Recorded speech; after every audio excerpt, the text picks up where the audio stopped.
अध्यक्ष महोदय, देखा अब मजा आवत है इसे। अध्यक्ष महोदय, हमारे गार्जियन, हमारे चाचा जी बहुत सम्मान करते हैं, बहुत प्यार है, और सामाजिक आदमी, मृदुभाषी, हमारे दिल अजीज, समाज के श्रृंगार राजेश यादव प्रधान जी महोदय, आपके कर कमलों द्वारा 501 रुपए का आशीर्वाद, बहुत बहुत प्रणाम। उपस्थित जनता का प्रणाम बा। आवा।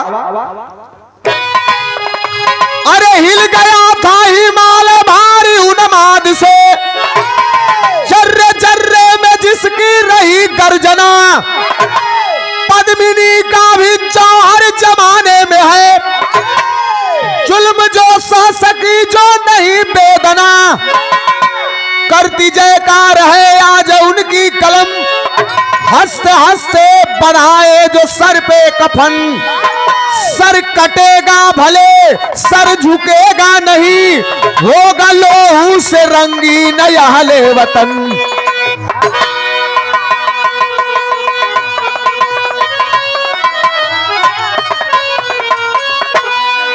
ये हमारे भारत के पानी में इतना दम है कि लोग कहना कि सर झुक जाए, सर कट जाए लेकिन सर झुकी ना। सर कटाना मंजूर है लेकिन सर झुकाना मंजूर ना। जहां स्वाभिमान के लिए महाराणा प्रताप घास की रोटी खा करके जीवन बिताए, इस स्वाभिमानी देश है। एक लाइन गीत है फिल्म का, कवन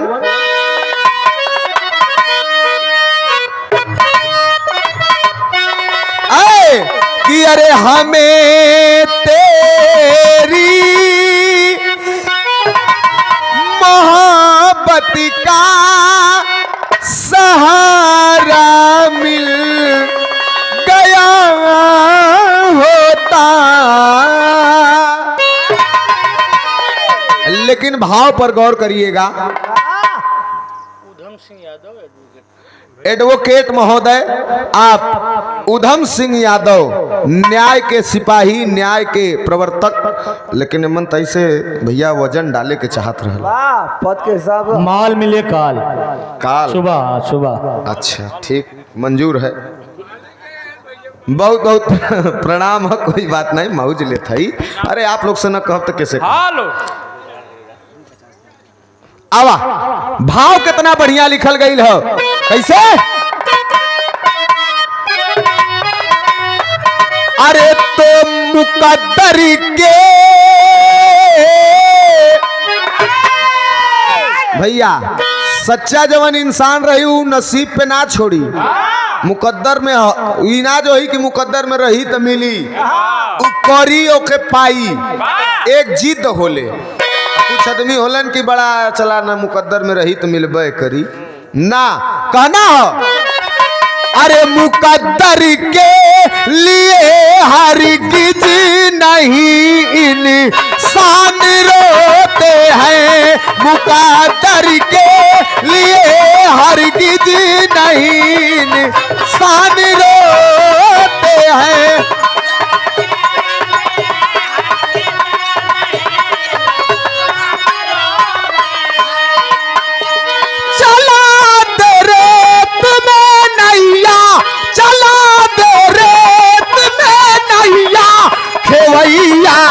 ऐसे होते हैं मुकद्दर के लिए हरगिज नहीं इंसान रोते हैं, मुकद्दर के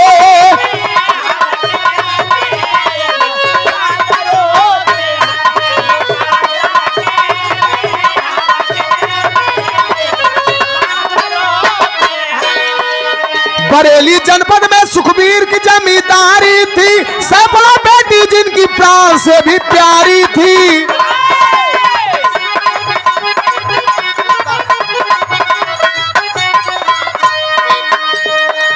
नदी पर आकर के सखियों के संग नहाती थी, पार से नाव एक सवारी लेते आती थी।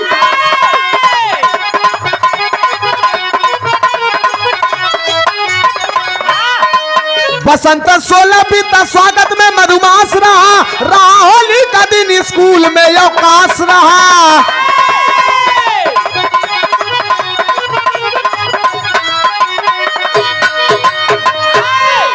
अरे भैया बात के आप लोग समझ ला।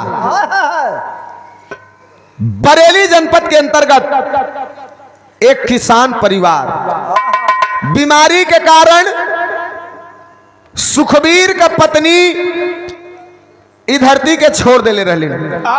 लेकिन सुखबीर और उनके पत्नी का प्रेम का निशानी एक ठे बिटिया रहल जेकर नाम बड़ा प्यार से रखले रहलन सैफला। ए भैया सैफला के बड़ा प्यार से पालत रहलन सुखबीर और उनके आशा रहल कि जवन बेटवा न करत तवन हमार बिटिया करी। धीरे धीरे वो लड़की स्कूल में पढ़त हो, बड़ा बचपने से होनहार हो, चंचल हो, स्वाभिमान हो, चतुर भी हो और बहुत हिम्मती, पढ़े लिखे में हर जगह अच्छा रहल। और स्कूल में होली के दिन छुट्टी रहल, आय के नदी पे नहात रहल।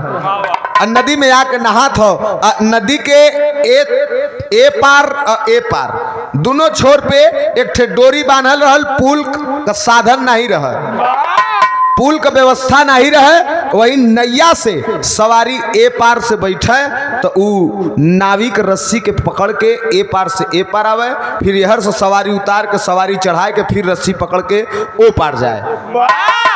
एकाएक अचानक भयल का ऊ नदी में तर्ज हो।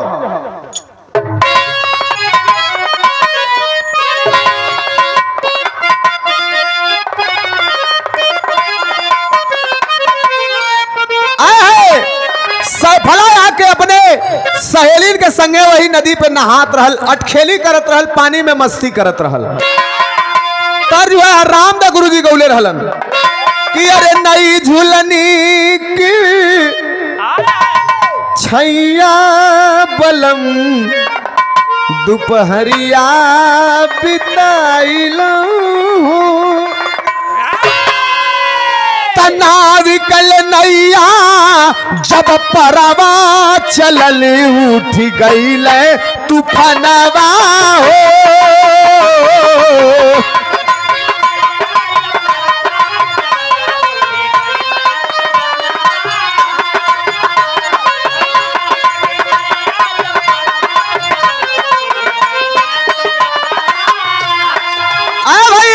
नैया वाला जब नैया लेकर चलल हो और नदी जब बीचों बीच नैया आई, एकाएक मौसम बदल गल, आंधी तूफान आ गयल। आंधी तूफान आ गल, तेज हवा चले लगल और मन बैठल सवारी डर के मारे किनारे होए लगलन। एक तरफा बैलेंस बिगड़ गयल और जब बैलेंस नैया का बिगड़ल तो भयल का अरे नैया डूबल बारिश सोरी मचली बा।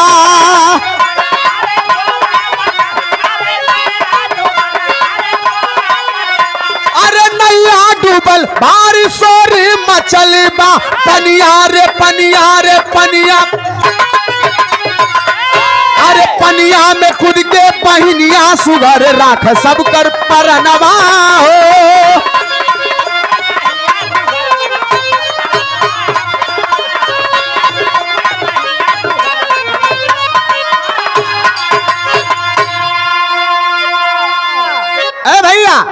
नैया अनबैलेंस हो गई, बैलेंस बिगड़ गल नैया का, तो नैयावा वही दरिया पलट गई। तो जेकरे पौड़े आवत रहे तो पौड़ के किनारे होए गए लगल और जेकरे ना आवत रहे वही डूबे लगल। बचाओ बचाओ का आवाज जब सैफला सुनलस तो देखलस कि कुछ लोग डूबत हुवन, अपने सखी सहेलीन से कलस की चला चल के बचा ले, हमन के तो पौड़े आवला, तैरना तो हम लोगों को आता है, चलो क्यों ना बचा ले इंसानियत के नाते। उनकर सखी लोग कहलिन कि ना ही हमहन ना जाए के हमन को माई बाबू मारे लगी हैं, करना जाइबू लोगन ठीक है। अपन अपन दुपट्टा दा लोगन, दुपट्टा लेके एक दुपट्टा के बांध के और तरत तरत गई वही दुपट्टा में फसावत आदमीन के खींचत खींचत खींचत खींचत किनारे ले आइल है। थकाए तो गईल बा और नदी के किनारे आके सैफला चित्ते लौटल बा। लेकिन वही में एक औरत बचौले रहे जौन की अमृत सिंह कौर उ औरत का नाम रहल। बहरे आइल हाथ जोड़ के लगल रोवे की बेटी हमरे जीवन पे तोहार बड़ा एहसान हो, ई जिंदगी के बचा देलू, ई जिंदगी तोहार हो, का चाही जवन चाही मांगला, कितना पैसा दे दही। सैफला कलश की कोई लालच में हम आपके जान का सुरक्षा ना कैली है। आप जा घरे तो ऊ अमृत सिंह कौर कौनो ऐसन तैसन मेहरारू नहीं रहल।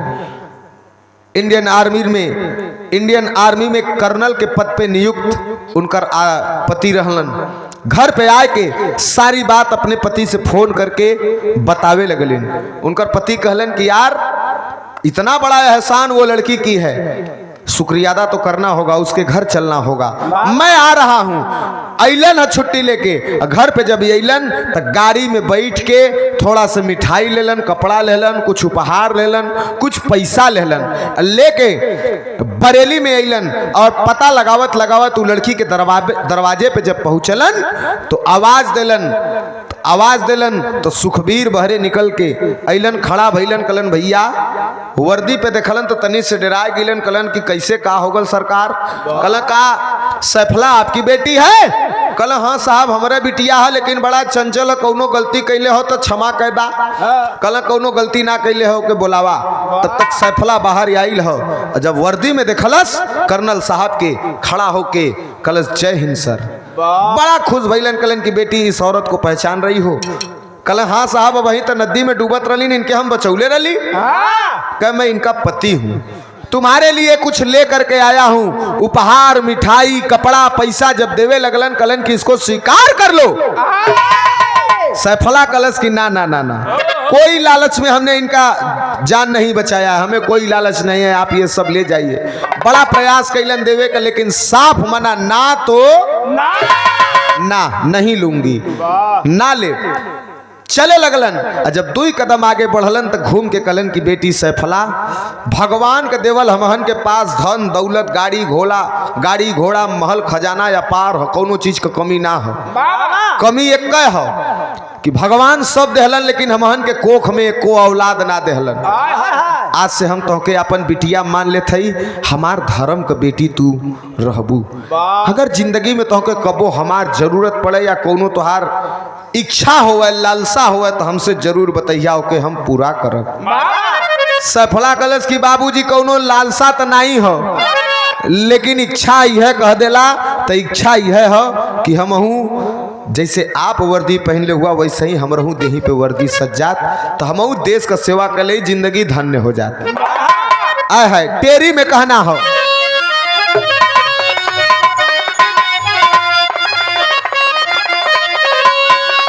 अरे तय अभिलाषा जाके सरहद पे जली, अरे अभिलाषा जाके सरहद पे जली, तो कल्पना के आंगन में बसंत फेंका पासा। कल्पना के आंगन में बसंत फेंका पासा, अभिलाषा जाके सरहद पे जली। कहला कि बाबूजी बस यह इच्छा है कि हमहू देश का वर्दी पहिर ले ही, हमहू तनी देश का सेवा कर ले ही। बाबूजी कर्नल साहब बड़ा प्रयास कैलन, वो लड़की का तैयारी शुरू करा देलन। तैयारी करावत करावत करावत करावत करावत करावत बेंगलोर में जाके वो लड़की के लिए स्पेशल अर्जी लगौलन कि ये लड़की हमार हो, और एयरफोर्स में या नेवी में कहीं भी ये लड़की को पोस्टिंग हो जाए के चाहिए। तो पढ़ाई में भी बढ़िया, लंबाई में भी बढ़िया, चतुर भी रहल, हर चीज में जब वो पास हो गई तो ओकर ड्यूटी लग गयल इंडियन आर्मी में पायलट के, भैया बात ना हो, वायुसेना में पायलट के पद पे नियुक्त हो जाती है।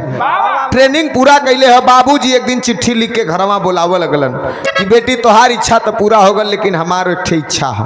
तर्ज हो कवन?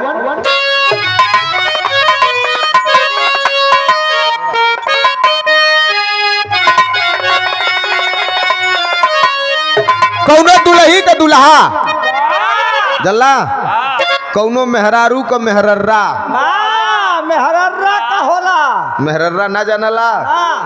कौनो दुल्ही का दुल्हा हो। तो ऐसे कहा, ऐसे सुना ना बोला, ऐसे फतिंगा तो के उपहार दिली है गिफ्ट। ये ना बोलल नहीं, बहुत चालाक आदमी हुआ। इनके बारे में हम का बताई? इनकर गांव पड़ला चंदौली जिला में।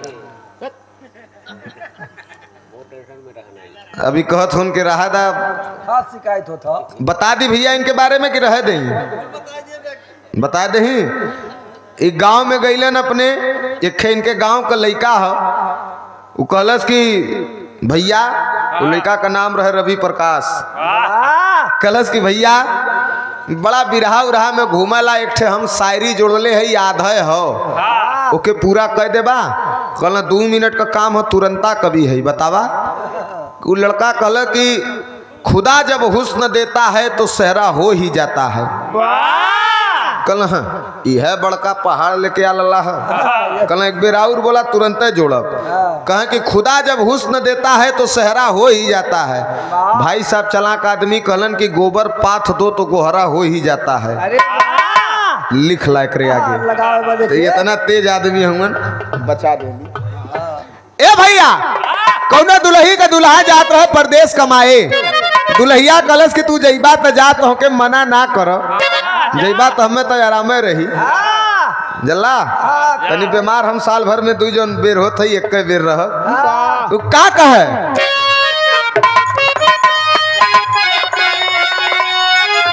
कलश कि जात हूँ राजा जी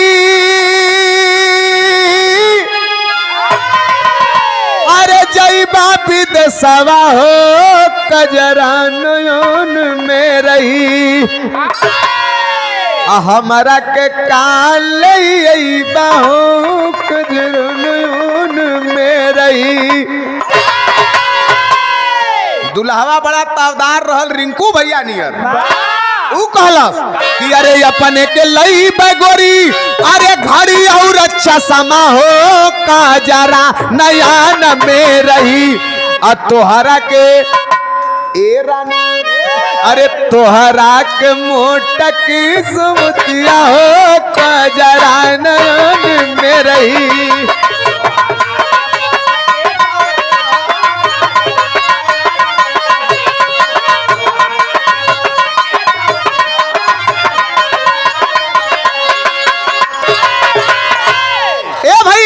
बाबूजी चिट्ठी लिख के भेजलन ना बिटियावा के छुट्टी लेके बुला लेलन। जब बोलौलन तो भयल का तल लेके छुट्टी घर आयली। अरे सैफला बहिनिया हो शादिया का दीनवा पड़ल।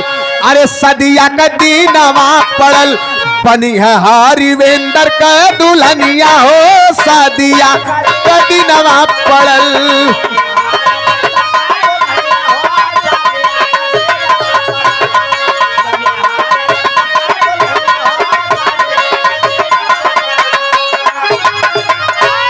छुट्टी लेके घर पे अलिन, बाबूजी का गोड़ धैलिन। बाबूजी कहलन कि आराम कैला, शाम के बात करब जब खेते से लौटब तब। शाम भयल हो, लड़की बाबूजी के पास में बैठल है। बाबूजी कहलन कि ये बेटी ई बता कौनो तो के लड़का पसंद हो तो हमें बता दे। भाई तोर इच्छा तो पूरा होगा, लेकिन एक बाप का भी फर्ज हमके निभावे के हो। इतना भैया लोगन बैठल हुआ। हमरे रामदेव गुरु जी बतावे कि अगर धरती पे आदमी पुरुष जात का जन्म पौले हुआ तो 2 काम। अगर मर्द जात का जन्म पौले हुआ तब अपने जीते जी हल्ला न हो भैया, हाँ हल्ला न हो भैया, हाथ जोड़त है दोनों हाथ जोड़ दे तब 10 न हो जाई, लेकिन 5 ठे खराब है वहू के मानी के चला लोगन वहू से हाथ जोड़ के कहत है। कहानी विस्मृत हो जाई तो कहानी न समझ में आई। ए भैया पुरुष जात का जन्म पौले हुआ तो हो सके तो और मर्द हो के औरत पे कबो हाथ न उठावे। और दूसरा हो सके आना और जाना तो ऊपर वाले के हाथ में है, लेकिन हो सके जहां तक कोशिश रहे कि अपने जीते जी अपने बहन बिटिया का कन्यादान कर देवे के चाहिए। तो बेटी हमारा फर्ज है, हमारा कर्तव्य है तुमको विवाह तुम्हारा करवा दे। अगर कोई लड़का पसंद है तो बता दो, अगर किसी से प्रेम करती हो, कोई पसंद है तो हमें बता दो, हमें कोई ऐतराज नहीं होगा। लड़की कलश की बाबू हमके यह संस्कार दिले हुआ ना, हमार इच्छा पूरा हो गल, हमरे इच्छा के पूरा करे में तोहार सहयोग रहल तो तोहरे कर्तव्य के पूरा करे में हमार सहयोग रही। जो आपको लड़का पसंद हो आप शौक से शादी करिए, हमें कोई ऐतराज नहीं है, मैं लड़का देखूंगी भी नहीं। बाबूजी कहले कि तब तो हम लड़का देख ले ही, वही लड़का से तोहार बियाह करा दे। कह ठीक, कहलो ओकर नाम जानबू? कह का करब जान के? कह नहीं, सुन ला, वो लड़का का नाम हरविंदर सिंह कौर, और वो लड़का करता क्या है, वो लड़का है क्या? अरे त डॉक्टर हरिवेंद्र रहले, मामूली आदमी नहीं रहला। अरे त डॉक्टर हरिवेंद्र रहले, अरे फौज के जवान हो, अरे जम्मू अस्पताल में थी ड्यूटी महान हो।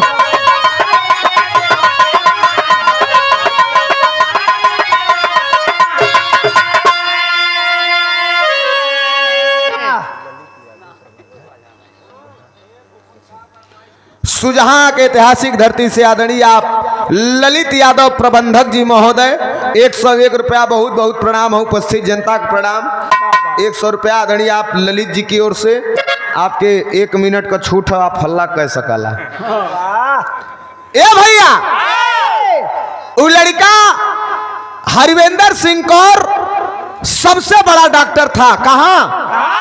आज भी जम्मू में जाएंगे आप लोग तो मिलिट्री वालों का, इंडियन आर्मी का एक हॉस्पिटल है जिसका नाम है मिलिट्री हॉस्पिटल। हमारे जो जवान घायल होते हैं उनका वहां पर ट्रीटमेंट होता है, इलाज होता है। वो अस्पताल का सबसे बड़का डॉक्टर रहलन हरविंदर। लड़की कलश की बाबूजी हमके मत बतावा, हमें सब स्वीकार हो। कार्ड छप गयल, कार्ड बट गयल, अब बियाह के मात्र 1 हफ्ता रह गयल, तब तक भयल का। अरे तक कैलस चढ़ाई, अरे कैलस चढ़ाई, अरे पाकिस्तान ते ही जुनिया हो, शादिया का दीनवा पड़ल। अब खबर पवली सैफला बहनिया हो, सदिया का दीनवा पड़ल। वही समय 1 हफ्ता रह गल शादी के, तब तक अपने देश में एक सुई बनावे का औकात नहीं हो पाकिस्तान के, लेकिन हमारे देश को तोड़ने का सपना देखता है। अनायास अचानक कभी भी हमला कर देता है। भूल जाता है कि जौने समय हिंदुस्तान और पाकिस्तान का बंटवारा हुआ था, अगर हिंदुस्तान हमारी मदद नहीं करता तो पाकिस्तान भूखे मर जाता। हिंदुस्तान के जन जन से चंदा लगा करके तिरपाल भेजल गलल पाकिस्तान में। वही पाकिस्तान आज हिंदुस्तान को नस्तनाबूद करने का सपना देखता है। तो सपना देखा में का जाता है, देखत रहा है। वही हाल में चढ़ाई कैले रहल हिंदुस्तान, घुस के पाकिस्तान के अंदर मरल चला। तो ए भैया, वही समय पाकिस्तान चढ़ाई कर देता है, लड़ाई लग जाती है हिंदुस्तान पाकिस्तान की, और बॉर्डर से तार आ जाता है, चिट्ठी आ जाता है कि सैफला तुम्हारी छुट्टी को रद्द किया जाता है, बहुत जल्दी बॉर्डर पर चली आओ, लड़ाई लग गई है। खबर पौला से हाथे में अपने शादी का कार्ड ले ले है, दूसर के हाथ में बॉर्डर का चिट्ठी। सोचा था का करी, अगर हाई हाथ नीचे करके हाई ऊपर करत ही तो मांग में सिंदूर सज जाई, हाई हाथ नीचे करके हाई हाथ ऊपर करत ही तो हमरे देश का लाज बच जाई। का करी का न करी सोचत हो। दुई अंदर नकारात्मक और सकारात्मक दोनों विचार उत्पन्न होता है। एक मन कहता कि चल जाई भी हवा छोड़ के, एक मन कहता कि नहीं 1 हफ्ता रह गल अभी हवा कई के जाई, का हो जाई 1 हफ्ता में न जाप। तो नकारात्मक सकारात्मक दोनों विचार उत्पन्न होते हो, लेकिन कैसे गीत हो।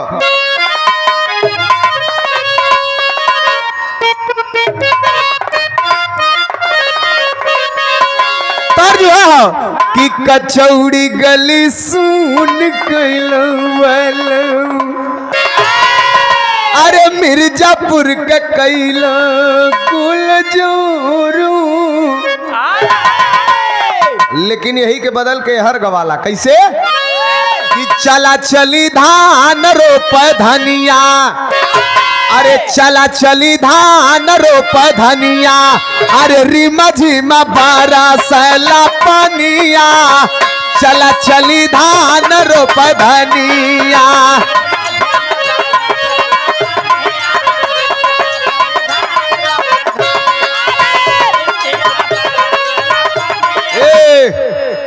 यही के बदल के बनारस में हमरे विश्वनाथ दादा का अवतरलन कैसे। अच्छा तोहार आशीर्वाद है। लक्ष्मण अगलो पुरान नाम के काम है। कई जोरदार ताली बजा देवल जा भैया। ये कलाकार और एक कलाकार का सम्मान करता है तो ये कलाकार को बहुत खुशी होती है। हमारे गार्जियन हैं, हमारे शुभचिंतक हैं, हमारे पिता तुल्य हैं, गुरु तुल्य हैं और इनके क्षेत्र में और कलवारी ओरी जब भी कार्यक्रम होला तो फोन जरूर करलन और बहुत हौसला देवलन। बहुत अच्छा लगला।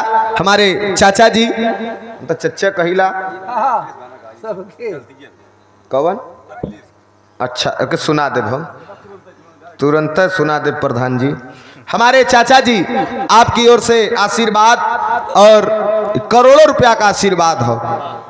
इस समय आप हमारी सहयोगी गायिका के साथ में संगत करते हैं और बिरहा जगत के जितने भी दिग्गज कलाकार हैं सबके साथ में आप संगत किए हैं। आपको बहुत बहुत प्रणाम है। उपस्थित जनता का प्रणाम हो। आजा भैया आजा आजा।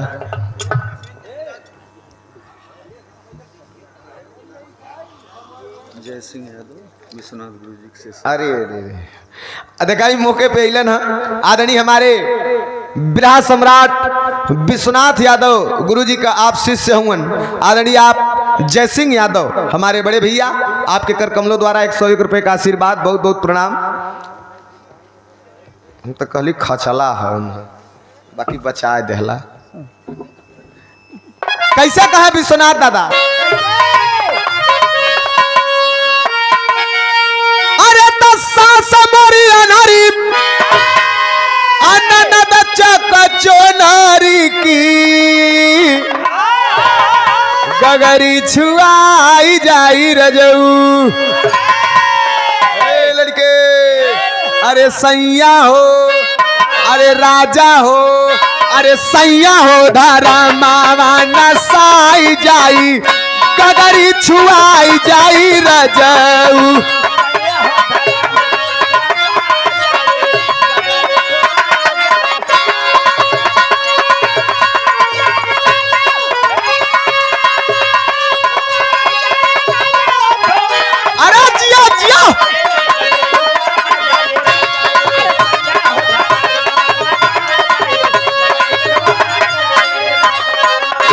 लेकिन आदरणीय देखिए हमारे प्रधान जी महोदय राजेश यादव प्रधान जी उनकर इच्छा हो उनके इच्छा पे ही लाइन गावत थी कैसे। अरे दबाई दिया भैया अरे दबाई दिया भैया की बटन दबाई दिया भैया। अरे अखिलेश के विजयी बनाए दिया साइकिल दबाए दिया भैया।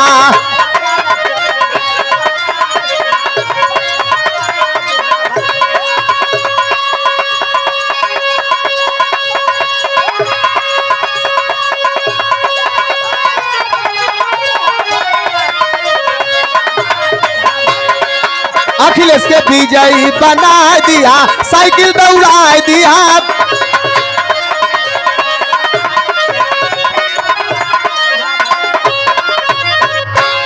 अखिलेश के विजयी बना दिया साइकिल दौड़ा दिया भैया।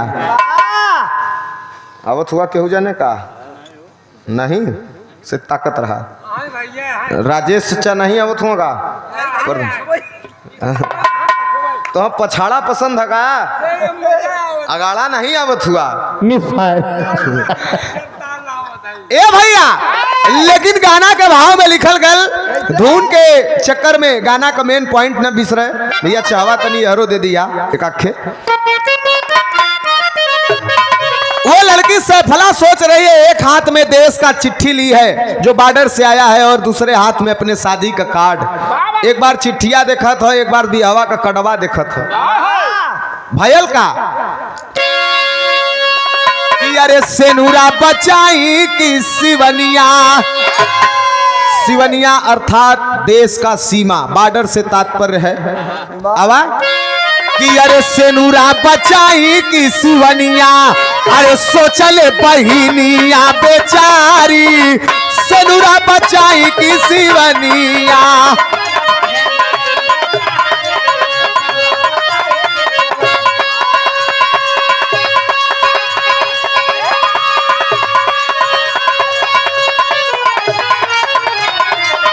अरे जिया जिया,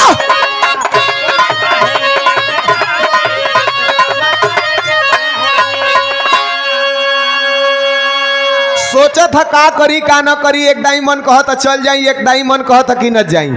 सोचत सोचत सोचत सोचत सोचत सोचत एक ठे हरिया दे दिया।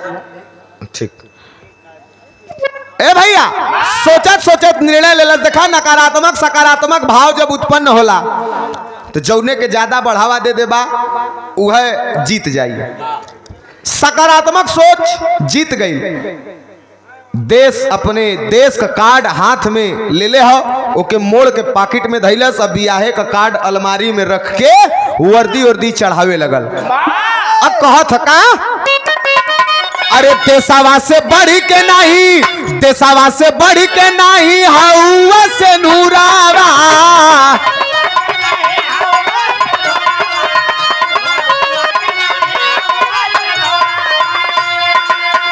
अरे जन्मभूमि कारण करबे, जन्मभूमि कारण करबे, सुखावा माहुरावा की सेनुरा बचाई की सिवनिया, सेनुरा बचाई की सिवनिया, ड्यूटी पे चलली भवनिया, सेनुरा बचाई की सिवनिया।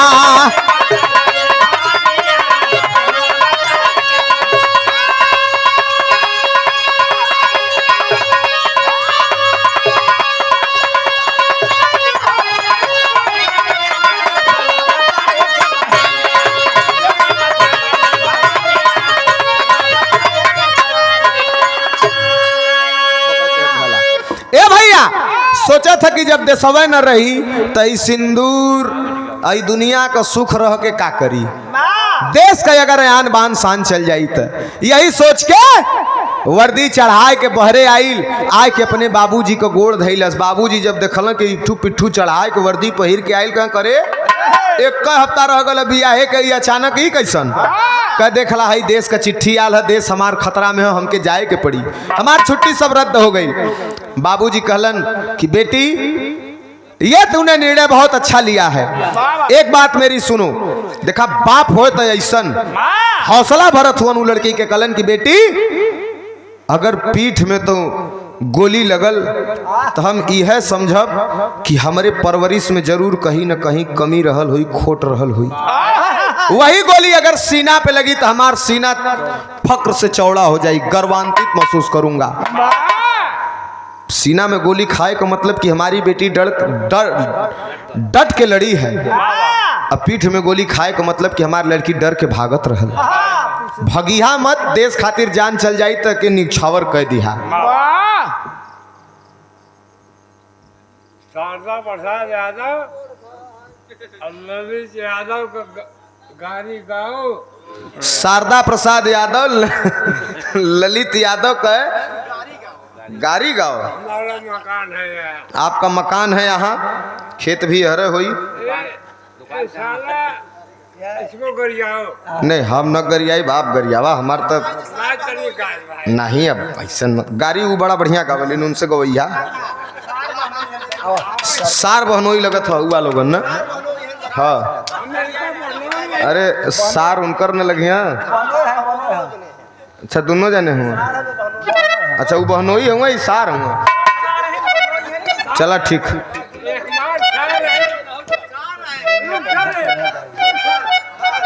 बिरहा का भाव बिगड़ जाई बाबू, बिरहा का भाव बिगड़ जाई।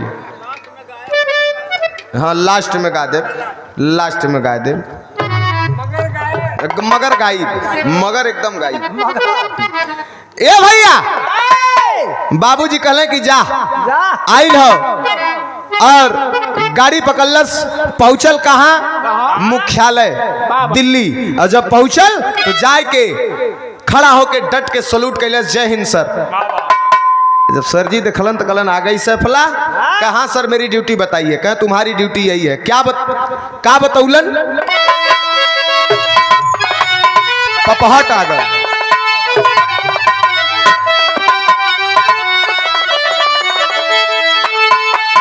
अरे तो मुख्यालय, अरे मुख्यालय से चलल ले विमानवा रानी बिटिया,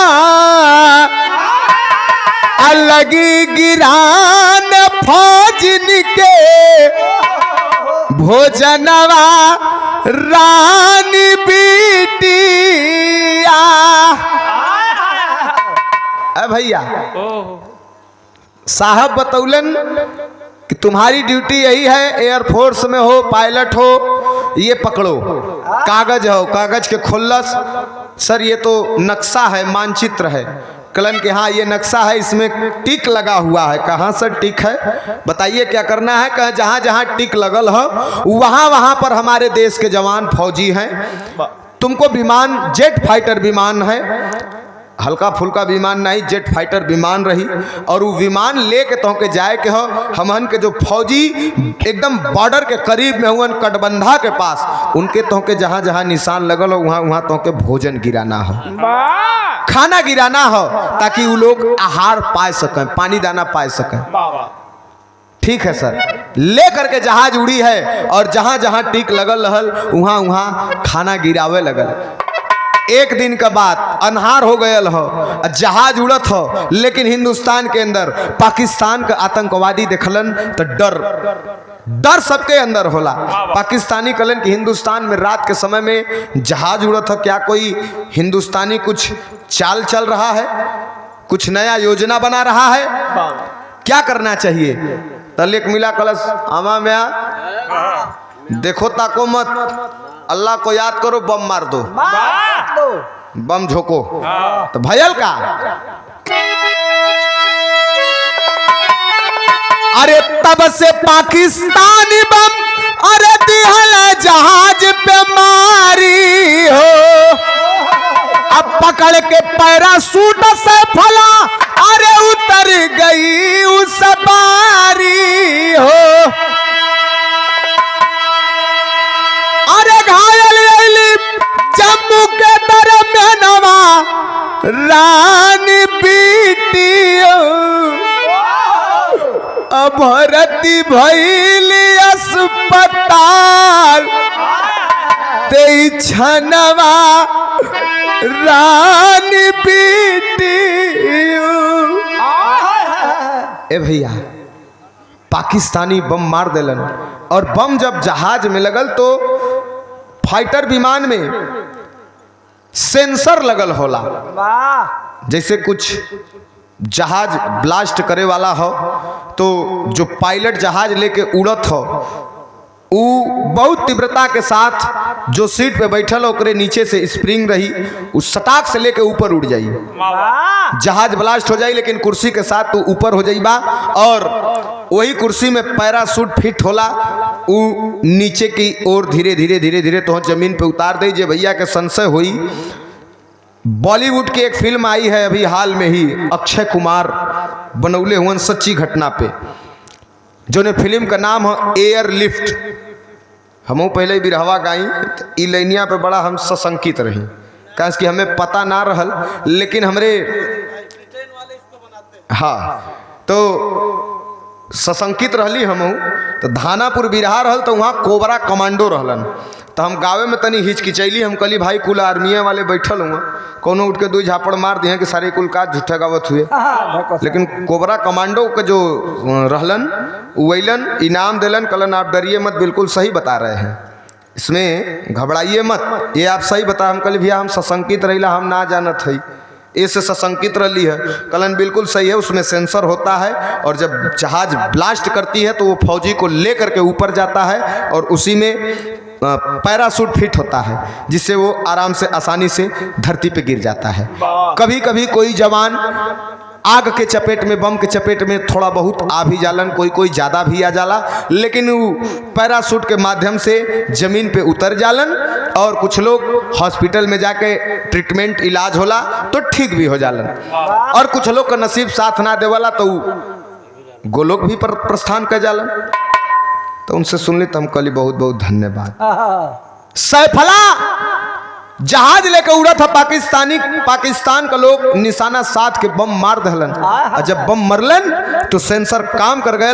तुरंत सैफला के वो कुर्सी लेके ऊपर की ओर गयल है, लेकिन कुर्सी जब तक ऊपर की ओर गयल तब तक सैफला बम के चपेट में आ गई। ये ओकर बदनसीबी कहला या जो भी कहला, बम के चपेट में आ गई लहल और पैराशूट खुलल, धीरे धीरे धीरे धीरे जब जमीन पे गिरल तो हिंदुस्तान के ही अंदर गिरल हो, गिर के कराहत हो, और जब कराहत हो तो वहीं पे बैठल कुछ फौज का जवान लोग कलन कह रहे यार किसी के कराहने की आवाज आ रही है। टॉर्च बार के जब देखलन तो एक जवान है कराह रहा है, घायल है। कह सर वर्दी तो फट चुकी है लेकिन वर्दी से लग रहा है कि हिंदुस्तानी है, चल के देखें क्या? कहा हाँ चलो, लेकिन सावधानी से, कुछ भी हो सकता है। जवान धीरे धीरे धीरे धीरे पास में पहुंच के और गन पॉइंट उकरे तरफ सैफला की तरफ करके पूछत हुअन कौन हो, कहां से आई हो, क्या मंसूबा है? सैफला घायल अवस्था में कलश जय हिंद सर, मैं भी आप ही की तरह देश की सेवा करती हूँ, एयरफोर्स में पायलट के पद पे नियुक्त हूँ, अभी जहाज ब्लास्ट कर गया, मैं नीचे आ गई लेकिन घायल हो चुकी हूँ। तुरंत वहां से फौजी जवान लोग लेकर के अइलन, वही जम्मू में मिलिट्री हॉस्पिटल में एडमिट करा देलन, और जब एडमिट करौलन तो जब एडमिट करा देलन तब भाव लिखल गई कैसे?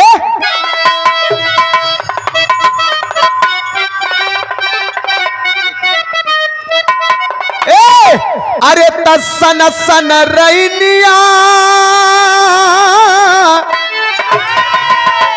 अब बिरहा हमार थोड़ा करुण रस की ओर जाता। सैफला के भर्ती करा देलन लोग, नर्स फोन कैलस डॉक्टर साहब जल्दी आ जाइए, एक जवान आया है, एक जवान आई है, सीरियस कंडीशन में है। केहू और ना जौने लड़किया से शादी तय रहल, जौने लड़का से हरिवेंदर, वही लड़का वो हॉस्पिटल का सबसे बड़ा डॉक्टर रहलन। उन्हीं के वो नर्स फोन करके कलस कि सर एक घायल अवस्था में एक जवान आया है, चल के ट्रीटमेंट करना होगा, बहुत ही सीरियस कंडीशन है। वो कहला कि मैं तो बैग पैक कर लिया हूँ, मुझे जाना था, मेरी छुट्टी भी अपील हो चुकी है, मेरी शादी है। क्या सर जाना तो है ही, लेकिन एक बार इसको देखते हुए जाइए, क्या पता आप आ जाएं, शायद जान बच जाए, ये भी किसी का बच्चा है। तब चलल हुन भाव है कैसे? अरे तसन सन रैनिया डोला जब लागली, अरे रतिया हो पिछली गई नियरा, अरे डॉक्टर हरिवेंदर तैनात ड्यूटी पे, अरे आ गई वही जा खबरिया के पास, अरे पनिया चढ़ाव का भइल तैयारिया,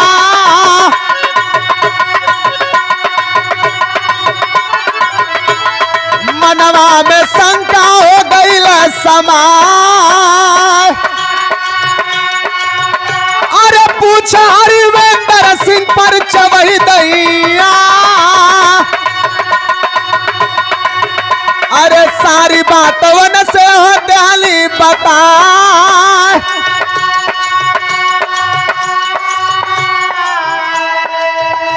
हरिवेंदर डॉक्टर आते हैं और आकर के तुरंत नर्स को बोलते हैं पानी चढ़ाने की पहले तैयारी करो। हाथ के फैलाए के नस खोजे लगलन तो नसिया ना मिलेला तो कबो कबो डॉक्टर पर ठोकलन मारलन चटाक से कि नसिया उग जाई। नस खोजे लगलन, नस ना मिलल। बतियावत हुन के रे जवान कहाँ घर है? कह सर मेरा घर बरेली है। अच्छा अच्छा, किस पद पे थे? कहाँ नियुक्त थे? कह सर मैं एयरफोर्स में पायलट के पद पे नियुक्त थी। अच्छा, तुम्हारे पिताजी का क्या नाम है? बात में भरमावत हुन और बतावत हो हमारे पिताजी का नाम सुखबीर। थमक गई ना, जौने से हमार भी हवा लगल वहू के बाप का नाम सुखबीर है, वहू रहे वाली बरेली का है, वो इंडियन आर्मी में एयरफोर्स में है और पायलट के पद पे नियुक्त है। क्या ये वही तो नहीं है? सशंकित होत हुआ, पूछत हुआ। कल जवान कुछ और बताओ। कहे साहब का जानल चाहत हुआ, बजर गिर पड़ल हो। सुना, जब जनल चाहत हुआ तो सुना का कहे। अरे सदिया का दिनवा हमार पड़ल रहले, अरे पाई के खबर गईली, अरे यही जय पे आए अजियत रहित बनित हरिवेंद्र के दुल्हनिया। ए डॉक्टर साहब माड़वा में फेरवा लगा। ये साहब का जानल चाहत हुआ।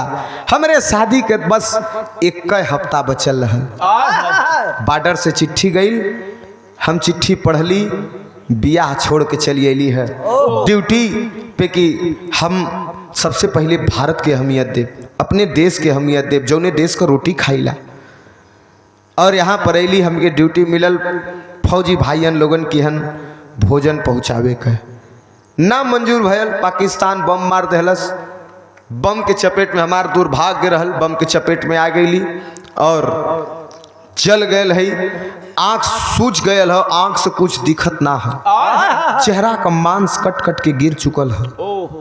अगर मात्र चमड़ी, डॉक्टर साहब कलन मात्र चमड़ी जली होती तो मैं एक बार के लिए तुमको फिर पहले जैसा कर देता, लेकिन मांस जल चुका है, मांस कट के गिर चुका है, आँख बहुत ज़्यादा सूझ चुकी है।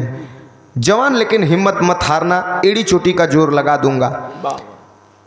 कह साहब जैसे आप हुआ ना ये अस्पताल में डॉक्टर, जिसे हमार भी हवा लगल रहल ना साहब, ओहो सबसे बड़का डॉक्टर हूँ यही मिलिट्री हॉस्पिटल में। ये साहब उनका नाम हरिवेंद्र है। डॉक्टर साहब जब सुनलन, रोवाई बर्दाश्त ना हो तो रोवाई रोकत होवन, लेकिन रोवाई बर्दाश्त ना हो तो कहे साहब अगर जी जाइत ना, अगर जी जाइत हमें पहले जैसन कह देता तो हमहू माड़ो में फेरा लगाई था। हमार जीवन साथी डॉक्टर हरविंदर रहता, पता नहीं बच जाई, जरल बाड़ी, चेहरा खराब हो गल, पता नहीं अब स्वीकार करी हैं कि ना करी हैं, लेकिन एक बार कोशिश तो करबे करो। डॉक्टर साहब से बर्दाश्त ना हो तो मुंह में रुमाल ठूसत हुअन की आवाज़ बहरे ना आवे, लेकिन तभी बकार फुट गल, फफक के रो देलन। तो डॉक्टर के जब रोवत सुनलस, कलस डॉक्टर साहब आप रोवत हुआ? कलन नहीं नहीं मैं क्यों रोऊंगा। कह नहीं साहब देखा आँख से ना दिखत था लेकिन कान से सुना था, आप रोवत हुआ। का कहलस सैफला?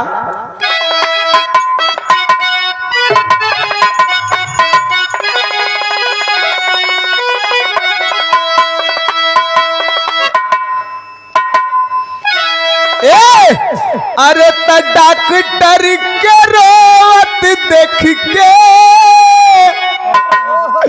अरे पूछले बवरिया भैया,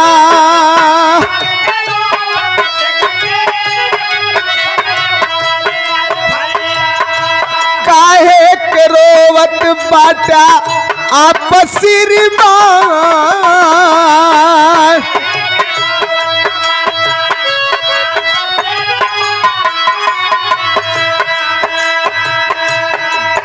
ए साहब आप काहे रोवत हुआ? कह जाने दो, आ गया है तुम्हारी दुख भरी दास्तान सुन के रुलाई आ गया है। कह नहीं नहीं नहीं, बतावा काहे रोवला काहे तू? तब डॉक्टर कहलन का, ए हम ही हारी वेंदरी रनियो, हम ही हारी वेंदर तोहरे जीवन का अधरवा रहली।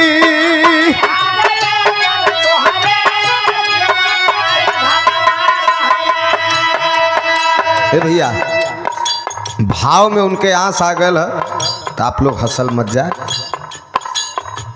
आराम से। वो बाऊ के भाव आ गल है, आंस पोछे लगलन है। हम ही हारी वेंदर तोहरे जीवन का अधरवा रहली, हमारे साथे शादी तोहर रचल भगवान।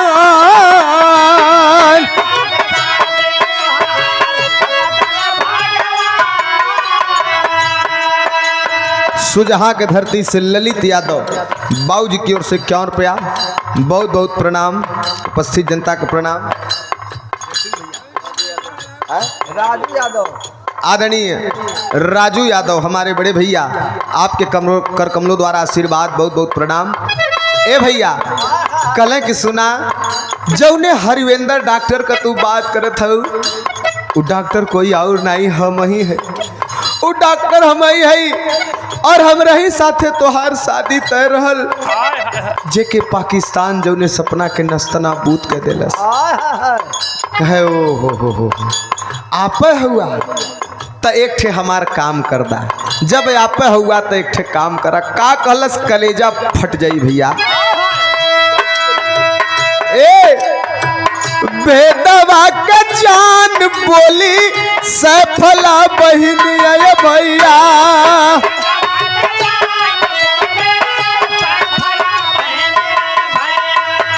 धई के चरनिया, धई के चरनिया कहल दुख मान।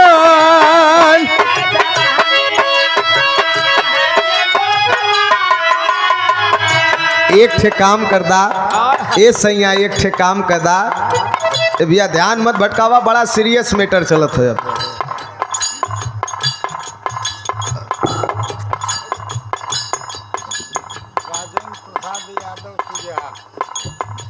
सुजहाँ के ऐतिहासिक धरती से आदरणीय आप राजेंद्र प्रसाद यादव पूज्य बाबू जी 101 रुपये का आशीर्वाद, बहुत बहुत प्रणाम। बड़ा सीरियस मैटर है, थोड़ा से 2 मिनट ध्यान दिया। ए बाबू हे सुना, खंडहर बता रही है कि इमारत कितनी बुलंद थी। बैठल बैठल इतना लोग सुनत हूँ, बैठ के ऐसे ऐसे करत हूँ। कह जब तो ही हुआ तो एक ठे हमार बात सुन ला। का कहे, सही हो राजा हो, चलत की बेरिया एक बेर करवा लगाला हमके।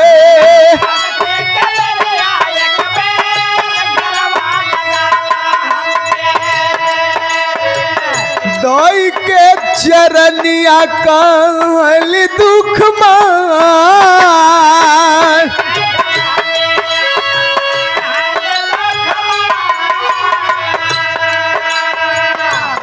ए सैया जब आप पे हुआ ना तो सुना, चलती के बेरी का पता जान बची कि ना बची।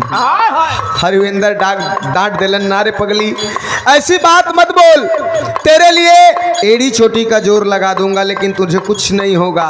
और मैं स्वीकार करूंगा, जैसा भी हो, चेहरा जला हो, कुछ भी हो, मैं तुझे स्वीकार कर लूंगा, कुछ नहीं होगा। हिम्मत मत हारना, मैं सारा सारा ट्रीटमेंट करूंगा, जो जहां से करते बनेगा मैं सब करूंगा, बस तुम हिम्मत मत हारना।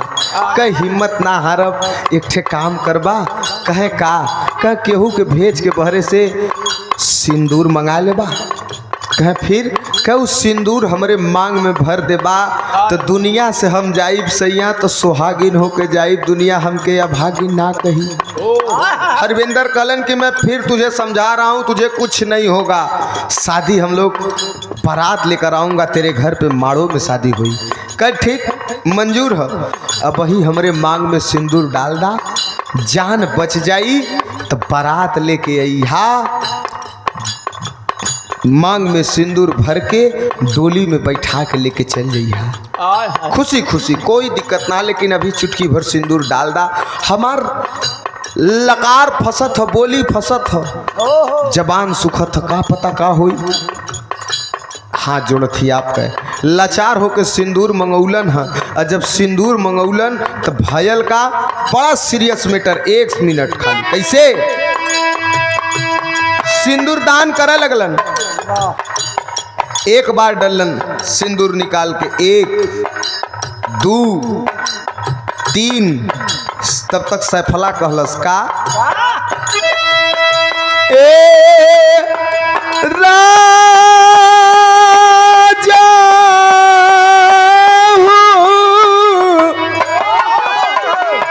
अगले जन्मवा में अरे फिर होई मिलनवा,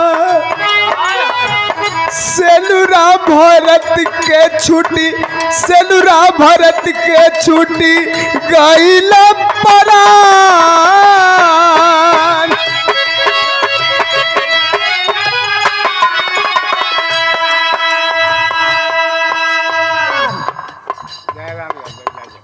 पूज्य बाबूजी आप दयाराम यादव 51 रुपये का आशीर्वाद, बहुत बहुत प्रणाम।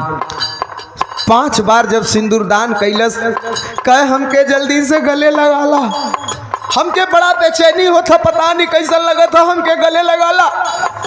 हरिविंदर अखबार में भर ले हुआ कि कुछ नहीं होगा तुझे, हिम्मत रख। लेकिन ऐ भैया सिंदूरदान करत करत करत करत यही कान में सैफला कहलस, ये जन्म में प्रधान जी के हर राजेश हुआ ना, जाया मत, गायब सुत्या मत, कहरो नहीं हमार गाड़ी फंस जाई।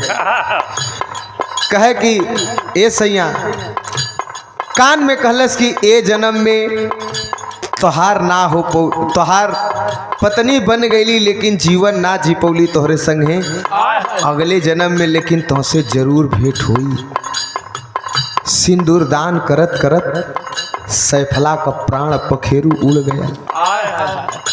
हरवेंदर फपक फपक के रोवे लगलन, अरे बड़ी निर्मोही तू तो है रे, 7 जन्मों का वादा होता है, 7 जन्म संगे जिए मरे के होला, 7 मिनट भी संगे ना बितौलू। सिंदूरदान भयल निकल ले लू, बड़ी स्वार्थी तू तो हो। लेकिन उसी वक्त होता क्या है, पॉइंट नोट करिएगा। रक्षा मंत्री पहुंचे हैं मुंह, रक्षा मंत्री पहुंचे हैं मुलायम ते छनवाए भैया,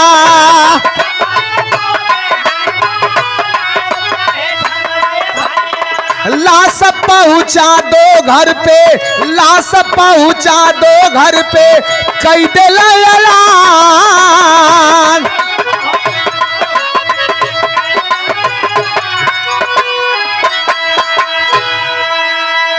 उसी वक्त रक्षा मंत्री के पद पे तत्काल नियुक्त हुए थे धरती पुत्र माननीय नेताजी मुलायम सिंह यादव जी। दौरा कैले रहलन जम्मू में, और वही मिलिट्री हॉस्पिटल में पहुंचलन। उस समय हरविंदर लाश के पकड़ के फपक फपक के रोवत रहलन। नेताजी जाके खड़ा भइलन। नेताजी जब खड़ा भइलन, देखा नेता शब्द दुइये लोग के आगे लगल, एक आजादी के दीवाने नेताजी सुभाष चंद्र बोस, और दूसरा धरती पुत्र नेताजी मुलायम सिंह यादव। तीसरा केहू के आगे नेता शब्द ना जुड़ल। और धरती पुत्र एक ही आदमी माननीय मुलायम सिंह यादव। अगर कोई कही भैया केकर बात हो तो धरती पुत्र का आदमी का ध्यान तुरंत नेताजी पे जाला। वो थे धरती के लाल थे। ए भैया नेताजी पहुंचलन और जब पहुंचलन तो सारी बात के सुनलन।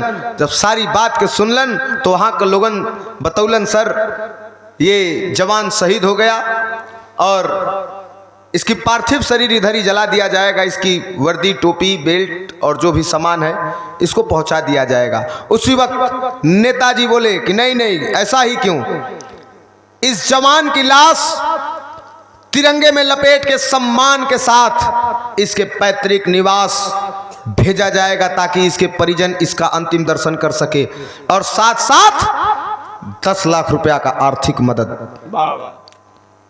उसी वक्त नेताजी अपने कलम से पारित कर देना, लिख देना कि जो जवान बॉर्डर पर शहीद होता है उस जवान को तिरंगे में लपेट के ससम्मान के साथ उसके पैतृक निवास भेजा जाएगा।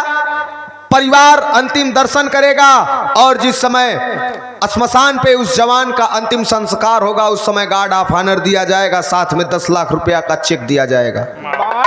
इन नेताजी का कैल काम हो जो कि आज भी देश में कोई भी जवान शहीद होलन तो उनकर लाश उनके घर पे पहुंचावल जाला तिरंगा में ससम्मान।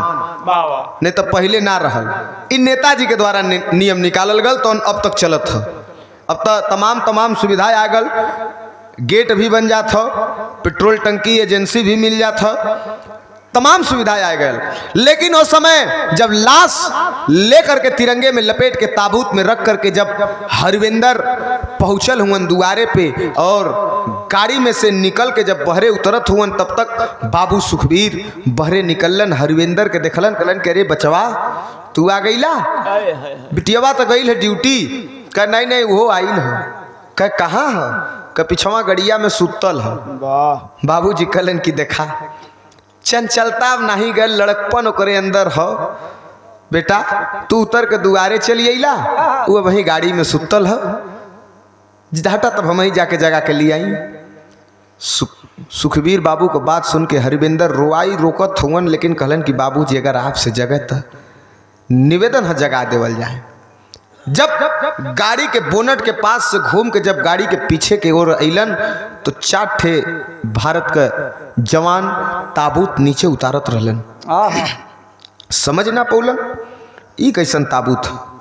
कहला यही में तो सुतल है, इमे सुतल है।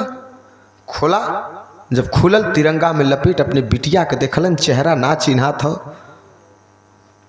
पछाड़ गस्त खा के गिर गईलन और गिरले के बाद रोवे लगलन। कलन साहब आप लोगों से कोई गलती हुई है? हाँ हमारी बेटी नहीं है ये हमारी बेटी नहीं, हमारी बेटी तो गोरी थी, ये तो काली है, चेहरा नहीं मिल रहा है, ये हमारी बेटी नहीं है साहब, आप लोगों से गलती हुई है, हमारी बेटी बॉर्डर पे है। बाबू के पकड़ के हरविंदर लगलन रोवे।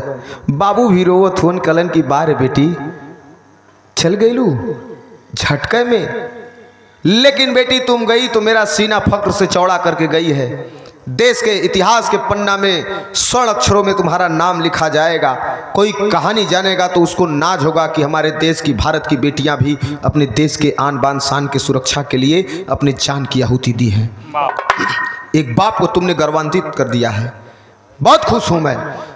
लेकिन अंतिम संस्कार करे के लिए लेके गईलन तो कलन की हरविंदर से कलन की बेटा एकरे मंगिया में सिंदूर कैसन है? हरविंदर कलन की बाबूजी जना था। एक इनके पता रहल कि हमार अब यहाँ से पलायन है, अपने मौत के इनके घड़ी मालूम रहल। जात जात जात जात अंतिम क्षण बीतत बीतत हम ही से मांग में सिंदूर डलवा ले रही मिलिट्री हॉस्पिटल में। कहे ओहो तब तो आप पति हो गए? कहे हाँ। अंतिम संस्कार के लिए तो अग्निदान का हक आपका है। हाथ में अग्निदान लेके जब हाथ में आगे लेके अग्निदान करे के लिए जब हरविंदर चलन तो आगे देवे के पहले सैफला से एक बात कहलन का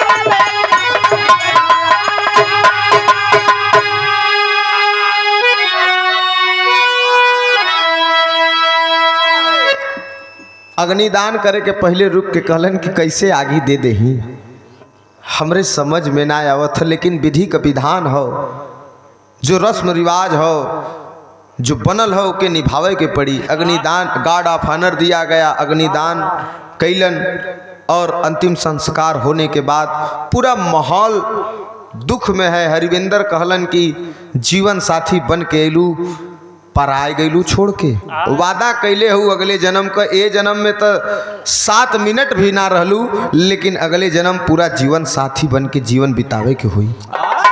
तब अरे करके अग्निदान कैले, अरे दे के अग्निदान कैले, अंतिम संस्कार हो। अरे वातावरण दुख में भइले या सुवन का धार हो।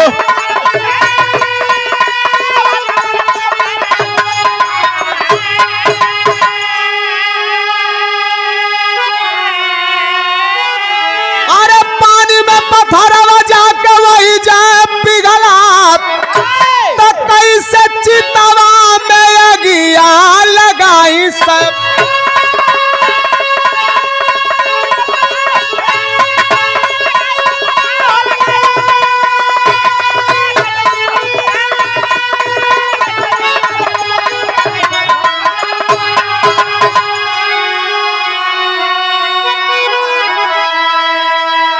वातावरण दुखित है, सारा रस्म रिवाज पूरा किया गया, कहानी समाप्त होती है। तो ये है हमारे देश की, भारत की बेटियां, जहां आन बान शान की बात आती है, हमारे देश की बात आती है, वहां जान की आहुति दे देती हैं। जहां इज्जत की बात आती है, वहां पद्मिनी जैसी वीर नारी जौहर व्रत भी करती हैं।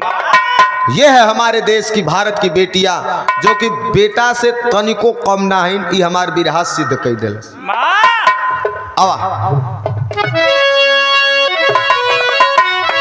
गुरु बिहारी, गुरु गणेश, गुरु रामलाल मुरबाका, स्वर्ग बसे चंद्रिका, कवि बच्चन का विजय पताका।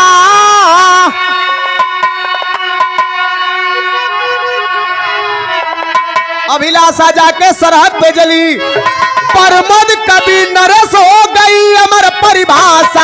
अभिलाषा जाके सरहद पे जली,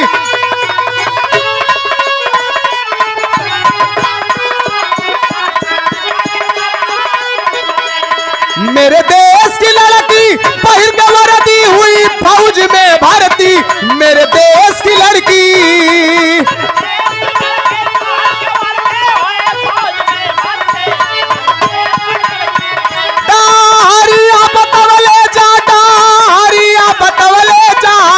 गुरु हमारा भूला लीटा, हरिया बतवले जा।